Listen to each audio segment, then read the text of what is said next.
This is a Russian PT-76, the current Red Army amphibious tank. It is now the property of the United States. It was not given to us by the Russians, nor did we purchase it, nor did we capture it in battle. You could say that it was obtained, all 15 tons of it, through intelligence channels. Or you could say we stole it. Once upon a time, spying or espionage was a fairly straightforward game. But we have come a long way rather quickly from Mata Hari.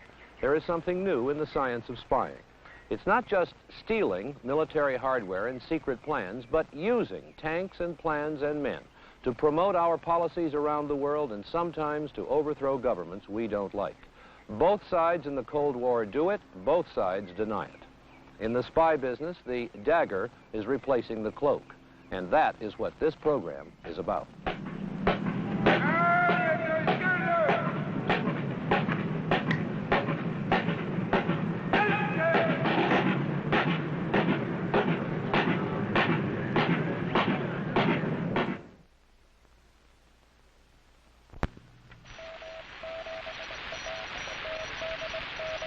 Self-protection is a primary function of any organism. That is as true of the green grass as it is of continental nuclear powers. Since the beginning of man, tribes and clans and nations have spied on one another across the valleys, across the oceans, and now across the world. We watch for the electronic imprint of the enemy's bombers. We listen for the whine of his missiles.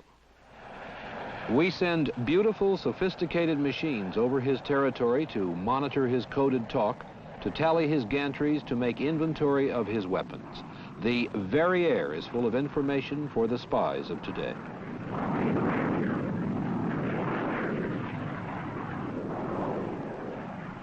Much of this, for Americans, begins and ends in this building located at Langley, Virginia. This is the headquarters of the Central Intelligence Agency of the United States government. Everybody knows it, although the sign on the gate reads Bureau of Public Roads. It might have been designed by Ian Fleming. Serried, secret cubicles, computers which translate Russian to English at 30,000 words an hour, documents burned in a $100,000 furnace. This is the Pentagon of the secret war. It is a depot for subversion and a kind of clandestine university. For many years, its scholarly headmaster was a super spy in the classic mold named Allen Dulles. Intelligence is nothing really other than information and knowledge. For the days of Socrates, by various methods, and even before that, mankind has been seeking knowledge of everything that influences his own life or the life of the nation to which he belongs. But the idea that it is necessarily nefarious, it's always engaged in overthrowing governments, that's false. That's for the birds. Now, there are times when the United States government feels that the developments in another government, such as in the Vietnam situation, is of a nature to imperil the safety and the security and the peace of the world, and ask the Central Intelligence Agency to be its agent in that particular situation. Mr. Dulles, I know you've heard this many times, that there are people who say that we, with regard to the CIA, are waging a secret war with an invisible government. We are obviously engaged in many facets of what is generally called the Cold War, which the communist policy is forced upon us. No use denying that. That's a fact of life. But may I say this, and I do it with all solemnity.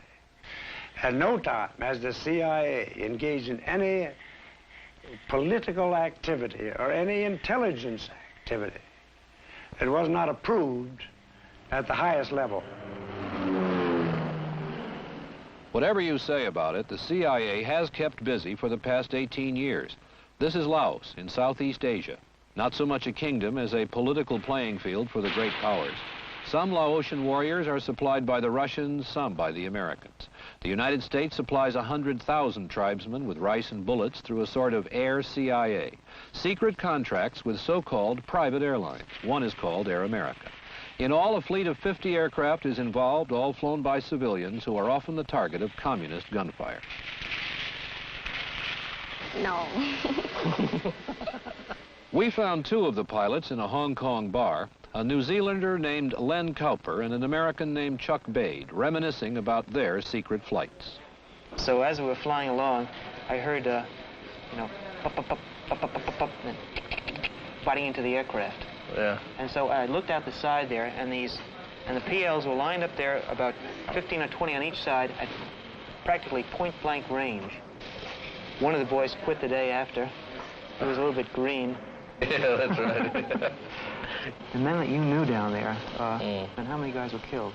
Well, there was Sereno and Campbell, Chet Brown, Woody Baker, Woody Ford, Joe Riley. Good evening. Good evening. How are you tonight? Wonderful, thank you. Having a nice dinner? Just fine. Everything all right? Even better since you came. Thank you. What kind of missions actually were you flying down there? With your burdens? Well, sometimes we didn't really know, you know. I mean, I'd arrive down at the office in the morning, and they'd say you've got a flight on to Phang Sali, right up north, right on the Chinese border, right in the very northern end of Laos. Quite often I didn't even know what I was going to do. I just knew that I had a load to take up there and people to take up there. I didn't know what they were for. I wasn't paid to know. All I was paid to do was take them up there. Really, I really never knew who I was picking up. I never knew who was launching me, except... It was like a blind date. Right. One blind date in 1953 involved the overthrow of the premier of Iran. The CIA was clearly involved.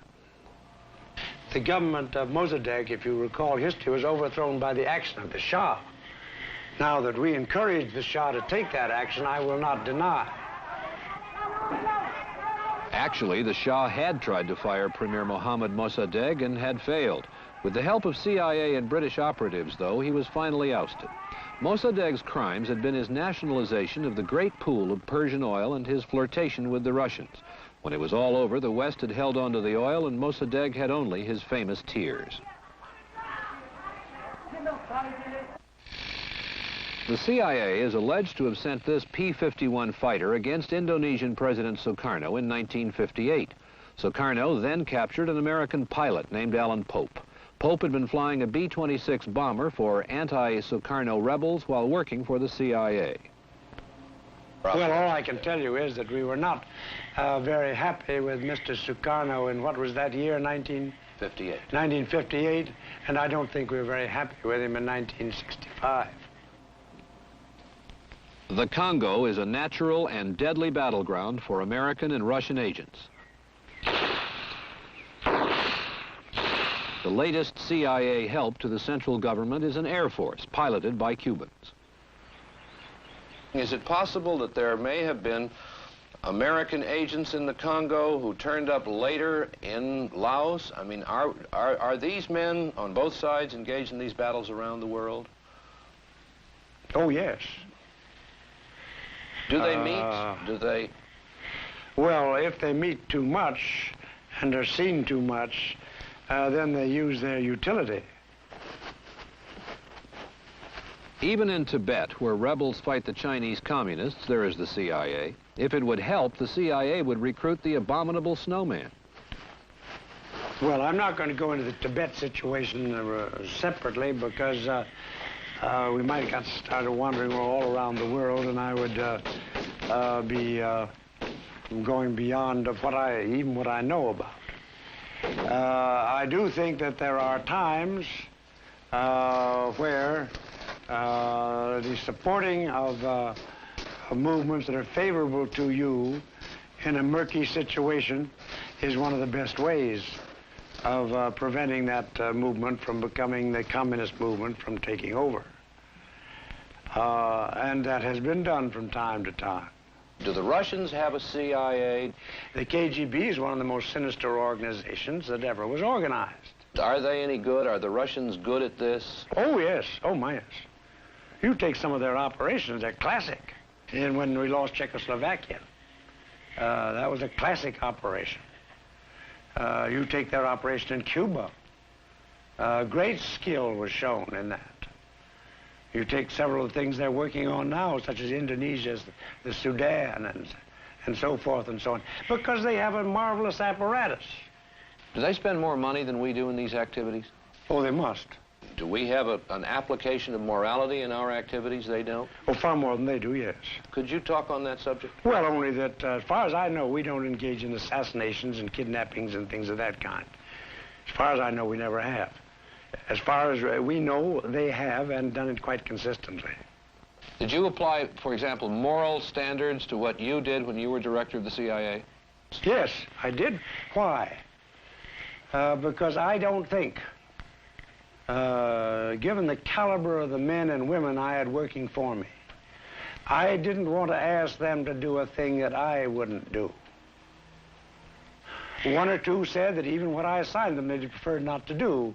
That was all right with me. I didn't ask them to do it. All I can say is that I'm a parson's son, and I was brought up as a Presbyterian. Maybe as a Calvinist. Maybe that made me a fatalist. I don't know. But I hope I have a reasonable moral standard. The man who created the U-2 also planned the Bay of Pigs. One was a fantastic success, but the other wasn't. Richard Bissel is now a private citizen and a thoughtful one. Mr. Bissel, it's a truism in our society that moral ends don't justify immoral means. And yet you and your colleagues in the CIA must on many occasions have had to abandon that principle. How do you deal with it? I suppose that the way people deal with this under all kinds of circumstances, and the one that occurs to me as the most prominent historically is warfare, is that they feel a higher loyalty and that they are acting in obedience to that higher loyalty. In my position in the CIA, I had a chance to know of and remotely to observe many operations. And I will not deny that there were occasions when the Americans involved in these, as it were, out on the front, had, as people do in wartime, to undertake actions that were contrary to their moral precepts. But I will say that I think this happens a great deal less often, again, than one might surmise. I think the morality of, shall we call it for short, the Cold War, is so infinitely easier than the morality of almost any kind of a hot war that I never encountered this as a serious problem.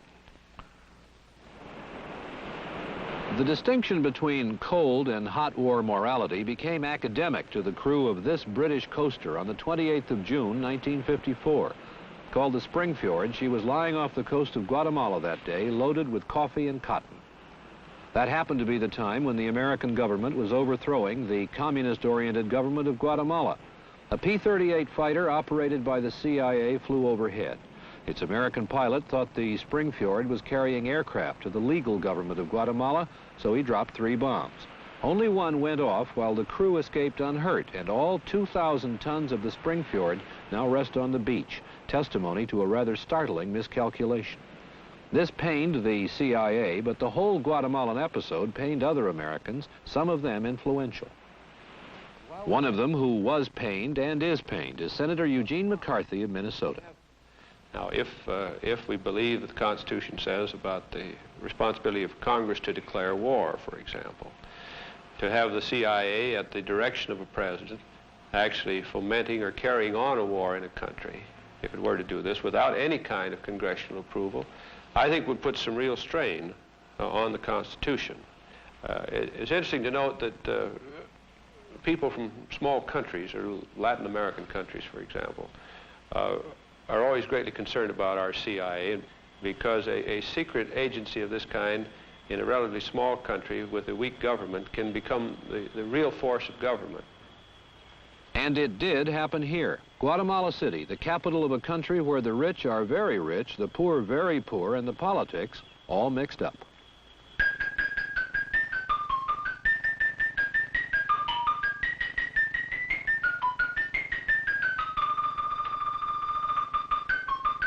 Guatemala is the kind of Central American country that used to be called a banana republic before people started talking about wars of national liberation. Most of the citizens of Guatemala are Indians, and most of them live in the shadow of a small, wealthy class which owns most of the arable land. It is still a plantation society, plagued by the economic and political illnesses of such a society. For most of its history, it has been ruled by a dictatorship. But as the 1950s began, the pendulum swung from right to left, and the winds of change swept across Guatemala.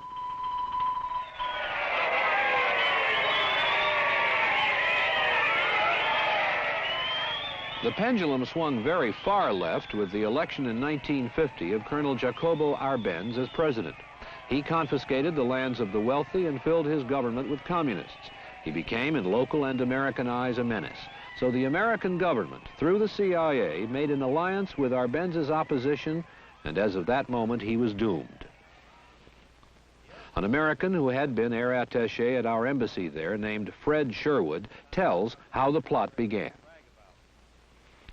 Several of us thought that perhaps we could stop this movement by organizing something in the form of vigilantes or night riders.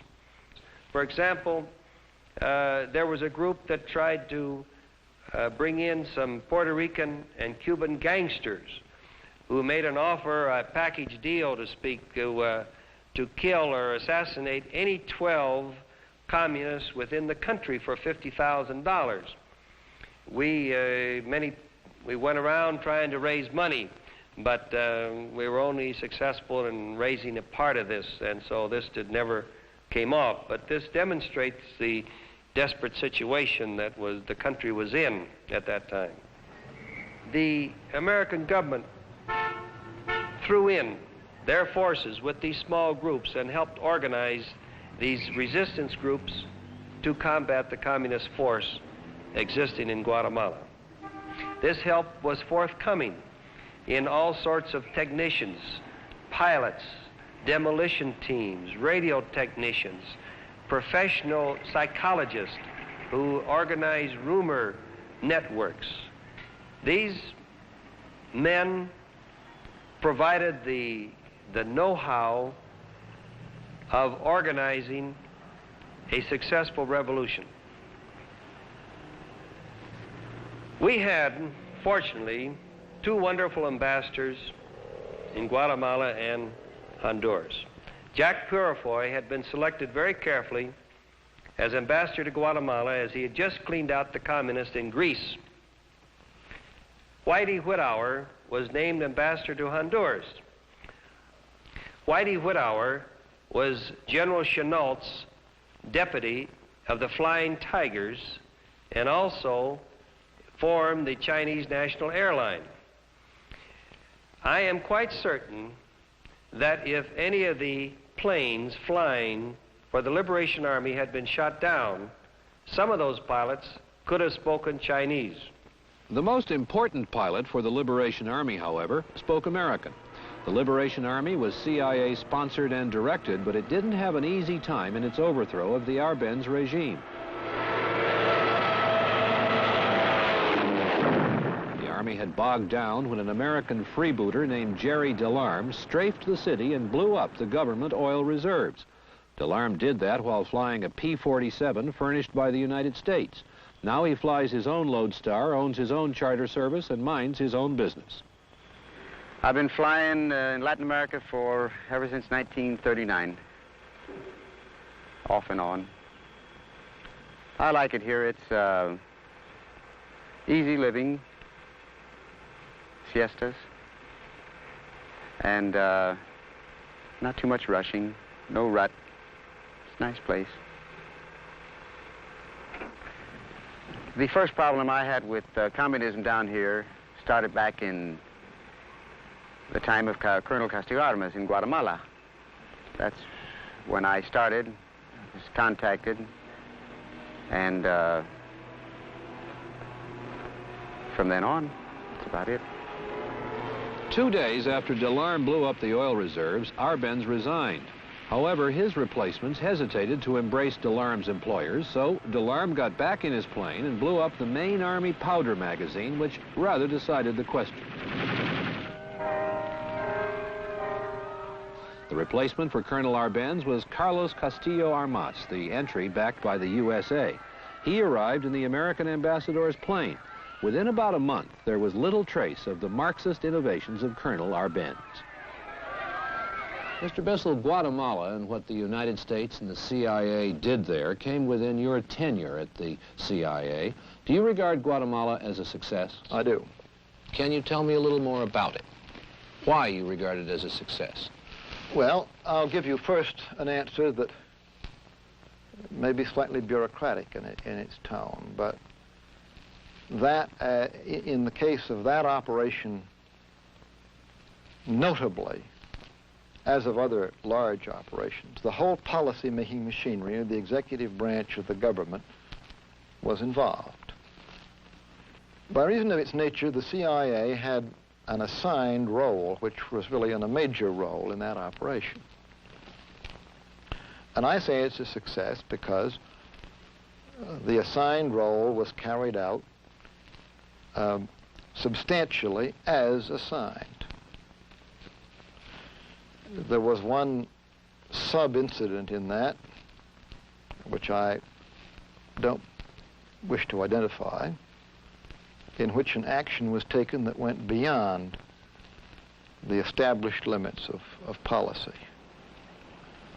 And I mention it only because you can't take on operations of this, covert operations, or overt for that matter, of this scope, draw narrow boundaries of policy around them, and be absolutely sure that those boundaries will never be overstepped.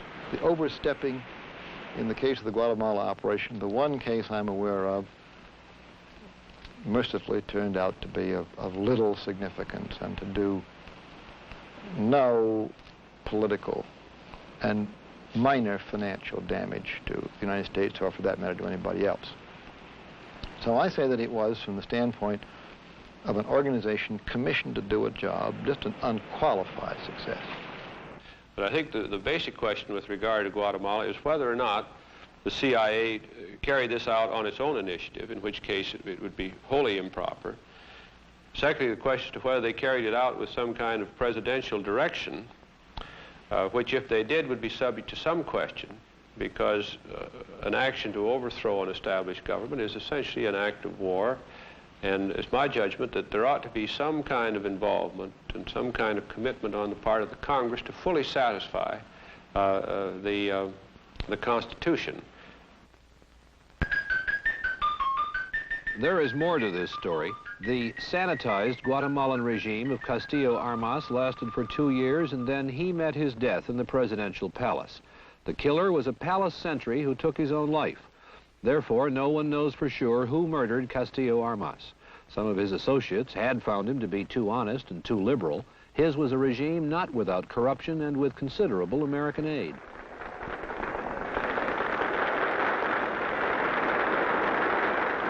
Guatemala's next president was Miguel Ydígoras Fuentes, progressive and pro-American. He was plagued by communist guerrillas, but his downfall came from the right at the hands of his own defense minister.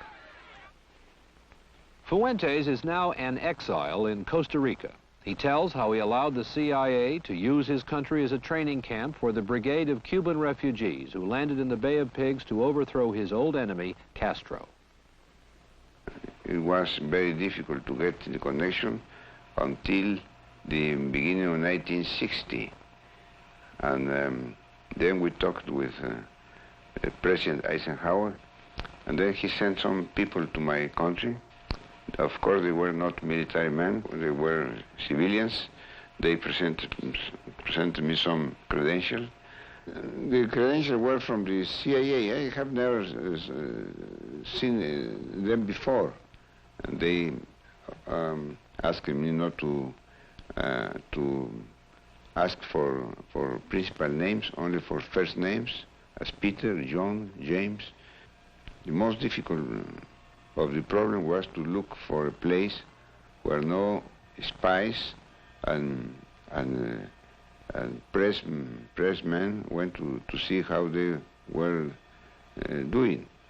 And Mr. Alejos offered his coffee plantation, a farm called Helvecia.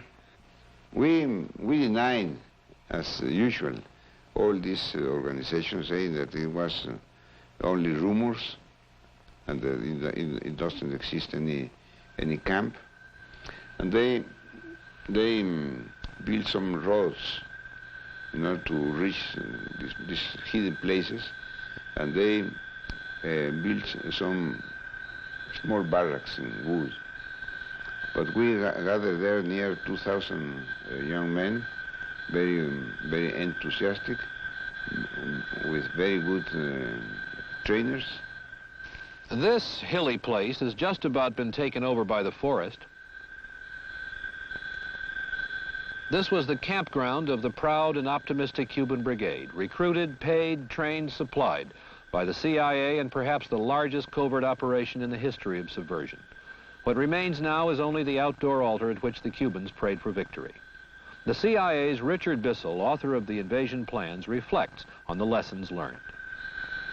I think this is an unlearnable lesson. In any future operation of this kind, again, there is going to be an operator. His eyes are going to be fixed on the success of the operation. So far as he is concerned, it is going to be desirable to do things that, from the standpoint of others in the government, will involve major risks in a quite different dimension. There is always going to be this incredibly difficult choice, and if it's an important issue, it's going to be in every case, as it was then, the president's choice.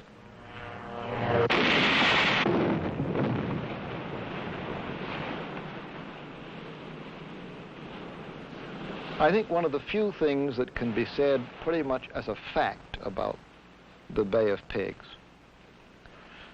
is that although it might have failed, the invasion might have failed in any one of a number of ways, it did in fact fail because the battle was lost in the air.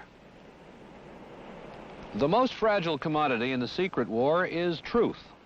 This CIA transport is a relic of our Cuban crusade. Shot up while dropping supplies over Cuba, its American crew crash-landed on this Guatemalan beach. At about that time, Washington was insisting that no Americans were involved. Another criticism is that we always seem to end up supporting right-wing dictatorships. Guatemala today, this is its military academy, has reverted to the jungle of a military dictatorship. The present regime was recognized by the United States less than a month after the overthrow of Idígoras Fuentes, who was the CIA's Guatemalan landlord.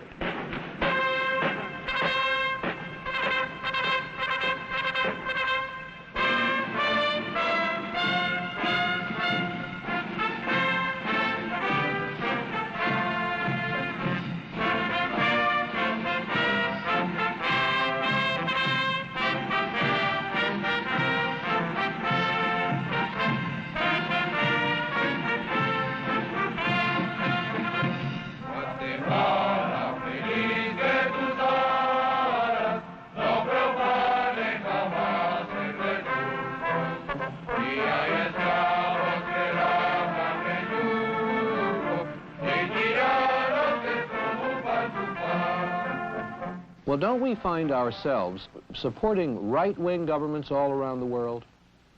I think it is a characteristic of much of the underdeveloped world that there is no responsible, competent center or even left of center. All too often, there is either an oligarchic regime, tribal in some areas, or more feudal, as in parts of Latin America and others, and confronting it, an opposition that is hopelessly far to the left, explicitly communist allied. I take it that a part of our national political objective is to elicit, to bring into being, to encourage the creation in much of this part of the world of a responsible center, or even left of center. And perhaps we're succeeding, for instance, in some parts of Latin America. But I think in this sense, viewed as a problem that confronts the nation, it has to be admitted that in many places we find ourselves supporting the right, not because we're rightists, but because there literally is no other alternative to chaos or to encouragement of those who have made themselves explicitly our enemies. There are people in Guatemala today who are explicitly our enemies, and this is their handiwork. This is what used to be the United States Aid Mission Garage in downtown Guatemala City. On New Year's Eve, it was invaded by communist terrorists. They destroyed 20 American automobiles and a traveling library donated by the citizens of Montgomery, Alabama.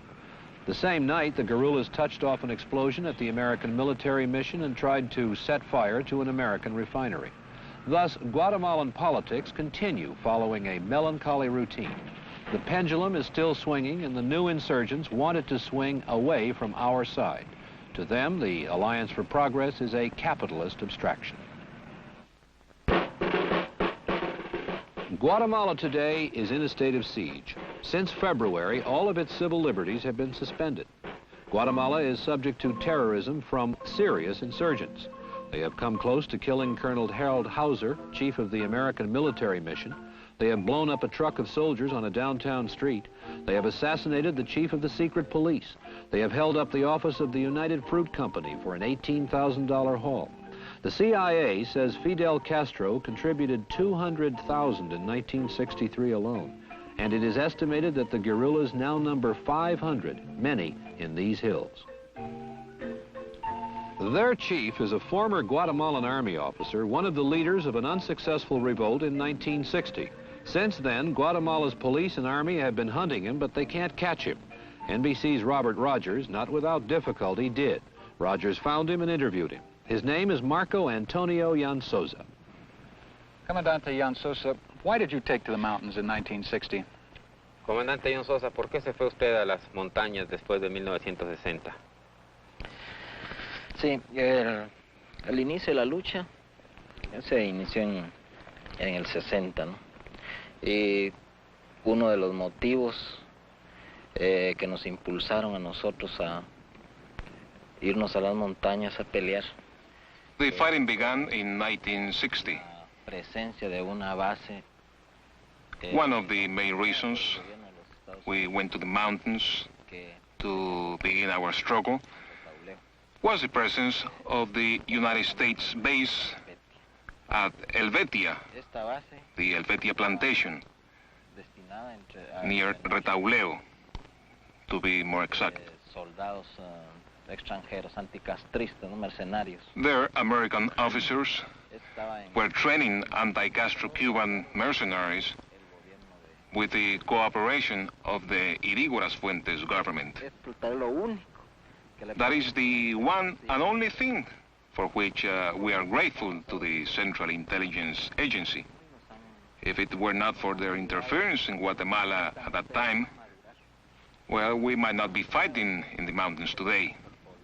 They gave our movement its determination. Commandant, there have been constant rumors of your people being trained in Cuba. This is not true. No. No. No, por lo menos aquí en Guatemala. At least for the present here in Guatemala, there are no people who have been trained in Cuba fighting with us. Maybe in some other countries, but here in Guatemala, no. Where did the officers in your guerrilla movement become such expert jungle fighters? Bueno, el mejor entrenamiento es la lucha misma. Well, the best training is combat itself. But we have some officers who were trained in the United States. At Fort Benning. The training they received there was very good, excellent. Con ese entrenamiento que recibieron. With that training and the support they received from the Guatemalan people, las guerrillas fueron soldados invencibles. They are invincible. How much military support is the United States giving to the government here? Por lo menos les ha equipado en estos últimos 2 años alrededor de unos 4 batallones. During the past 2 years, at least they have completely equipped 4 battalions, more than a regiment.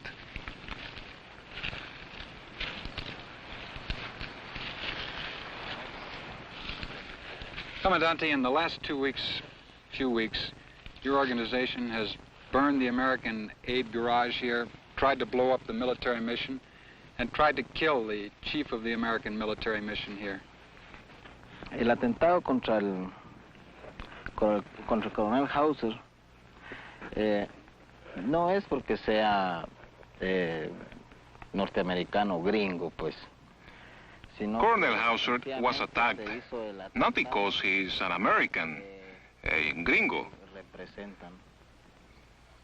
but because he represents. He's a member of an army of the United States forces that are fighting in Vietnam.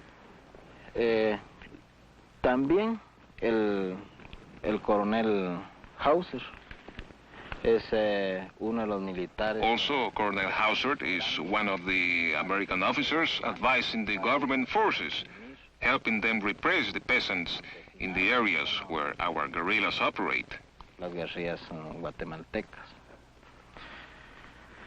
Ahora, del asunto del atentado contra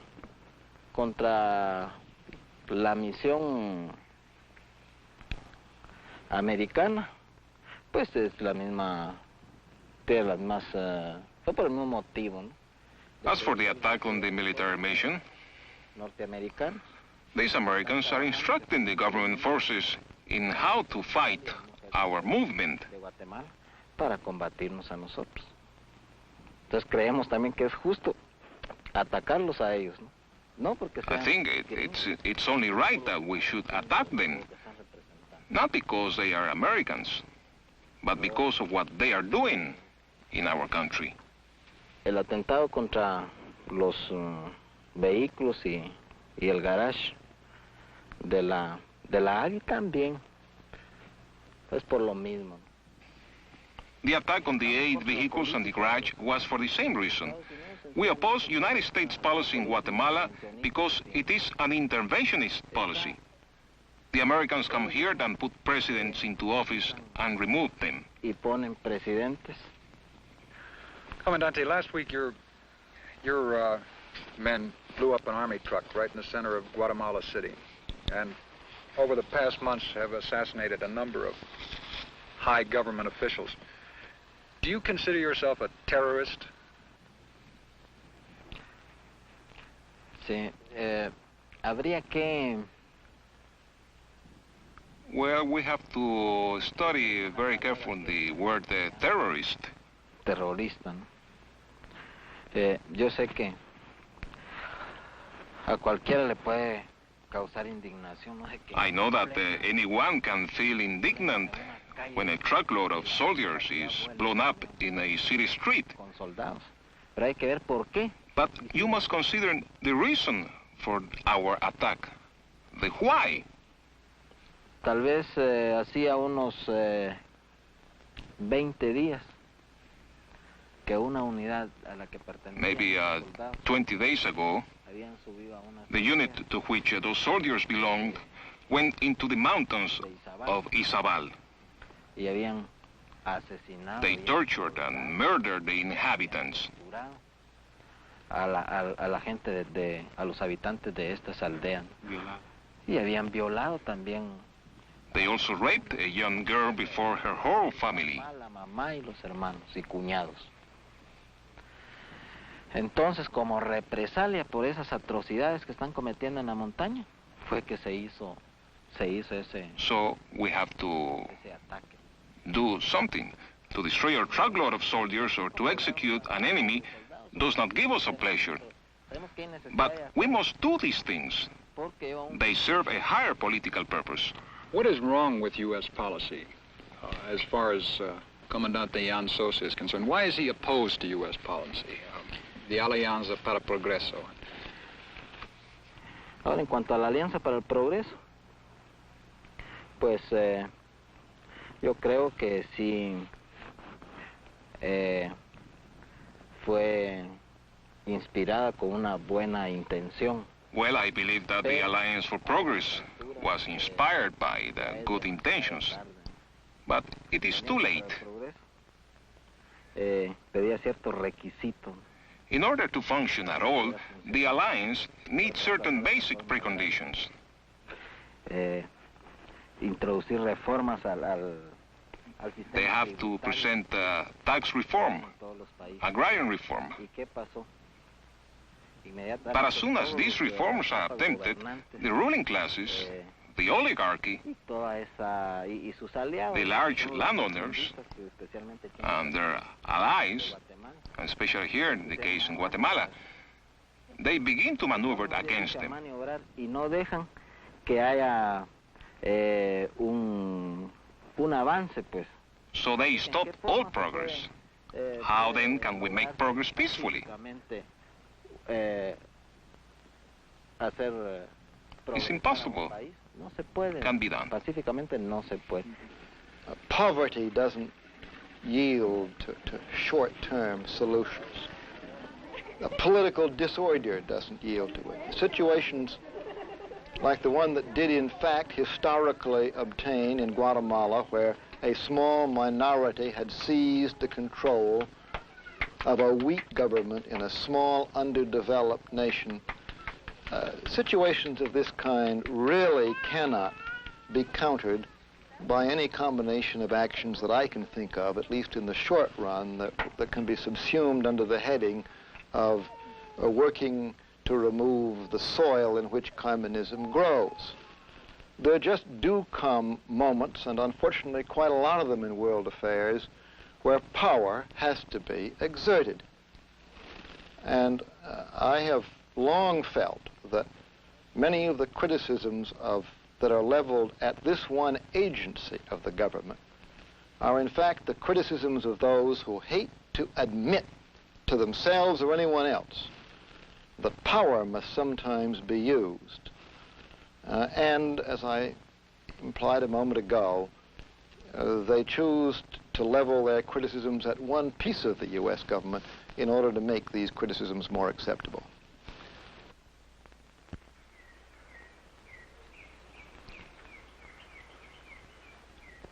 The activities of the CIA must be secret, but the debate about its role in our lives must be public. Here are the views of three men who know a lot about it. Well, in addition to the Department of State and the Department of Defense, why do we need a CIA? It's perfectly clear that most of our conflict with the USSR, and perhaps this is true or will be as true of China, is in the non-military dimension. We're rivals in ideas, we're rivals in economic activities, we're rivals in diplomacy, we're rivals in the exercise of the threat of the use of power.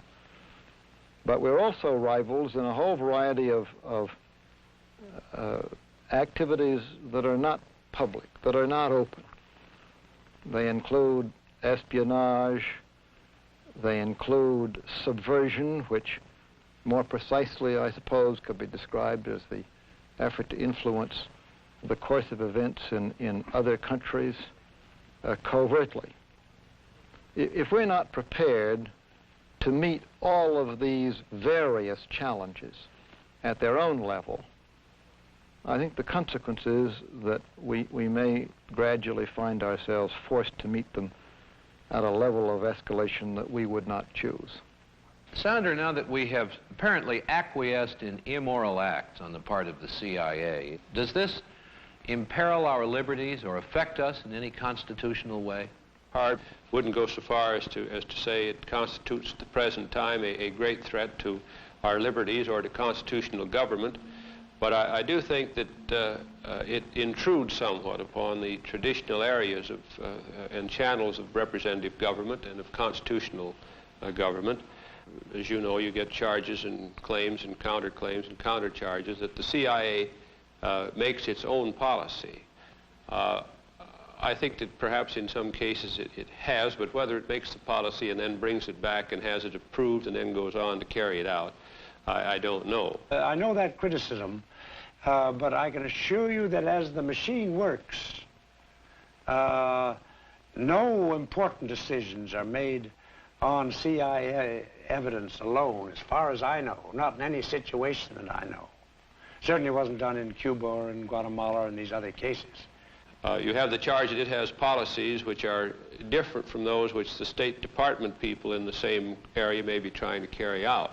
Some of the criticism of the CIA, some perhaps quite a part of its reputation for being a law unto itself, comes from junior officials who, in all honesty, learn of its activities after the fact and have had no chance to participate in the decisions that prompted these actions to be taken.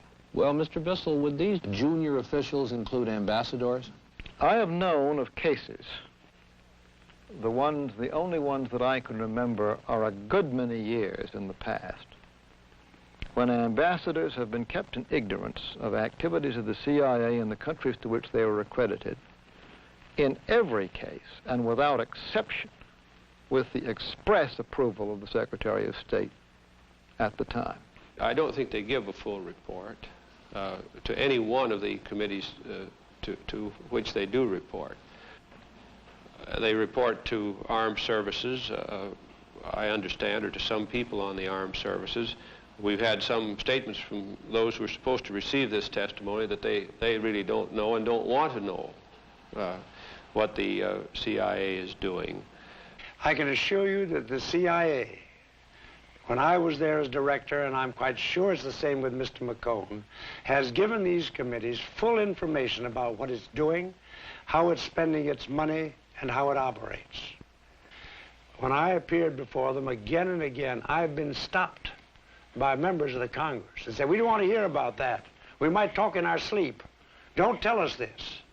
As I say, I do feel that the fact that you have some kind of congressional supervision in addition to the executive supervision would tend to keep a kind of moral hold against just what might become a kind of completely immoral or amoral operation.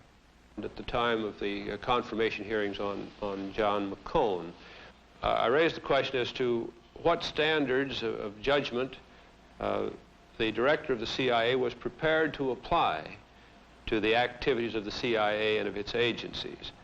And I thought the response generally was not very satisfactory. It's the defense, as far as there was a defense, was in the name that the CIA was primarily anti-communist. Well, this did not really get to the point which I was raising. Even when you're dealing with communists, again, we've traditionally held that no matter who our enemy might be, we still insist on the application of some measure of moral judgment or of moral standard. Those who believe that the U.S. government on occasion resorts to force when it shouldn't should in all fairness and justice direct their views to the question of national policy and not hide behind the criticism that whereas the President and Cabinet generally are enlightened people, there is an evil and ill-controlled agency which imports this sinister element into U.S. policy. As citizens of the United States in the second half of this century, we are learning to live with some uncomfortable realities. We live in a sort of ethical coexistence with our nuclear warheads and missiles because we acknowledge the inevitability of their possession. Given the state of the world and our position in it, it was inevitable that we acquire these awful weapons. What all of us may not realize, however, is that we have created another weapon system of secret and subversive action. This, too, given the state of the world, may have been inevitable. We have created elaborate safeguards against the misuse of the warheads, but the warheads are in reserve. The CIA is not. It is on active duty in a constant, secret, dirty war. Safeguards in this area are less effective. The problem we have is how to reconcile the necessity of the CIA with its secret offenses against our public morality. It's getting more and more difficult to be an American these days, and there doesn't seem to be much that we can do about it. Thank you, and good night.